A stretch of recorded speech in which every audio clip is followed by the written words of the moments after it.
Et d'abord, les signatures Europe 1. Bonjour Géraldine Vosner. Bonjour Dimitri, bonjour à tous. Emmanuel Macron veut lancer une consultation citoyenne sur la fin de vie. Alors, vraie question, mais faux débat d'après vous. Oui, depuis 3 jours, ça tourbillonne en brassant de l'air et les mêmes arguments depuis 20 ans. Dimitri, 20 ans d'opposition, de posture plus ou moins populiste sur un sujet sensible.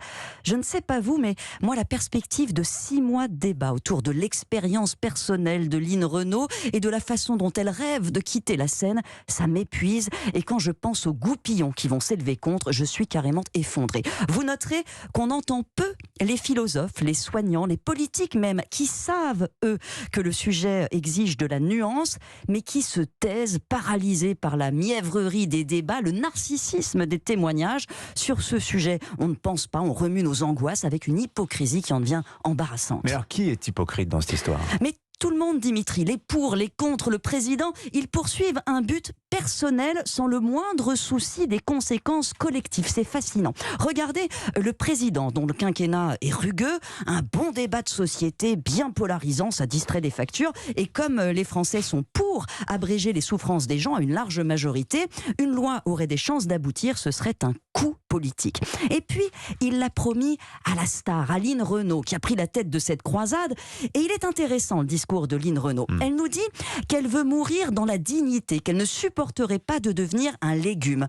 Mais qu'est-ce que c'est, un légume ? Quelqu'un de paralysé, d'incontinent ? On mène une vie indigne quand on perd la boule, qu'on est alimenté par une sonde nasale. Qui décrète qu'un être humain atteint à un moment un stade où sa vie n'est plus digne d'être vécue ? On peut le ressentir pour soi-même, bien sûr, selon son éducation, son milieu social, comme Lynn Renault, comme Jean-Luc Godard, mais imposer cette subjectivité à tous, c'est quand même audacieux. Et inscrire ça dans la loi, ce serait rompre une digue. Elle ne pense pas, Lynn Renault, aux idées que ça pourra faire naître dans l'esprit de petits-enfants qui en aura le bol de payer l'EHPAD de mamie, dans celui de vieillards qui se sentiraient demain des boulets pour leurs proches. Le libre consentement qui serait exigé pour ce droit à mourir n'est pas libre quand il est soumis à une pression sociale. Ce que vous nous dites ce matin sur Europe 1, Géraldine, c'est très fort, c'est très juste.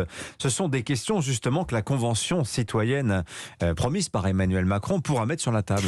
On verra si ses membres ne sont pas influencés par d'autres intervenants ou par leur propre biais. Ce que disent les militants pro-euthanasie aujourd'hui, que s'ils ont choisi leur vie, ils doivent pouvoir choisir leur mort. Ça reflète un glissement dans nos sociétés devenues individualistes à un point maladif. Les gens ne voient plus la mort depuis en gros 40 ans. On vieillit dans les EHPAD, on meurt à l'hôpital, plus à la maison.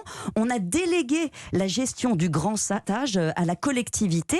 Et comme la mort nous angoisse, on veut la maîtriser. C'est la société de l'hyper-contrôle.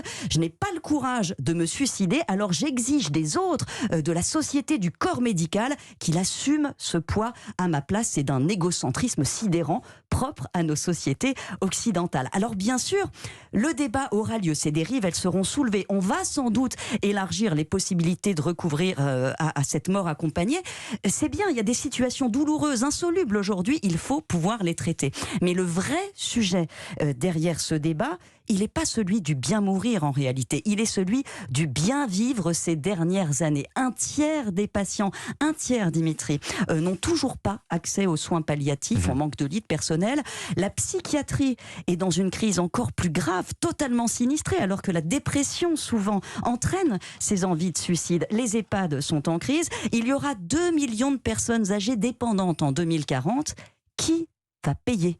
Est-ce que la société doit tout assumer ? C'est la raison pour laquelle 96% des soignants de soins palliatifs sont contre l'euthanasie, parce que c'est ça le vrai tabou qui sous-tend ces débats. On se grandirait à le reconnaître et à s'attaquer sérieusement au sujet. Merci beaucoup Géraldine Vosner.